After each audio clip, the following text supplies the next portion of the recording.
ரொம்ப அழுக்காயிடுச்சு, இப்போ ஒரு 10 days ஒர்க் இருக்கு, கண்டினியூஸா டிராவல்ல இருக்கும், நம்மளால வாஷ் பண்ண முடியல, ரெகுலரா ஹேர் பாத்துக்க முடியல அப்படின்னா நான் வீட்டுக்கு வந்துட்டு ஓகே ரிலாக்ஸ் ஆயிட்டேன், இப்ப ஹேர் பாத்துக்கணும் அப்படின்னா ஃபர்ஸ்ட் எடுத்தோன்னே இது பண்ணுவேன். என்னன்னா எக்கு, கர்டு, அதுக்கப்புறம் வந்துட்டு லெமன், அதுக்கப்புறம் கரி லீவ்ஸ் பவுடர் இருந்தா கரி லீவ்ஸ், ஹென்னா இருந்தா ஹென்னா, இதெல்லாமே போட்டுட்டு, ஹென்னா எதுக்காக அப்படின்னா அந்த கிரே ஹேர் இருக்கிறவங்க யூஸ் பண்ணா உங்களுக்கு வந்து பிளாக்கா டர்ன் ஆகாது, பிரவுனா டர்ன் ஆகும்.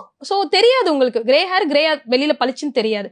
சோ இதெல்லாம் மிக்ஸ் பண்ணிட்டு லெமன் வந்துட்டு கொஞ்சோண்டு தான், அதாவது ஒரு அரை லெமன் இல்லைன்னா லெமன் அவ்வளவுதான் எடுத்து புழிஞ்சுக்கணும். ஏன்னா நீங்க லெமன் வந்துட்டு உங்களுக்கு வந்து சிட்ரஸ்னால தலை எரியும் ஒரு சில பேத்துக்கு, அந்த தலை கிளீனா வச்சுக்கிறத பொறுத்து.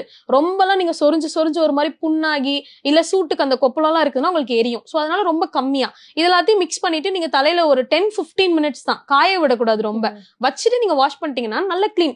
இது வந்துட்டு எப்படி இருக்குன்னா உங்களுக்கு நல்ல கிளீனிங், ஒரு கிளீனிங் மெத்தட் மாதிரி, இந்த பார்லர் போயிட்டு கிளீன் பண்றோம்ல அந்த மாதிரி ஒரு ப்ளீச் மாதிரி இருக்கும். சோ அது பண்ணிக்கலாம். ஆனா இது வந்து நீங்க அடிக்கடி பண்ணக்கூடாது.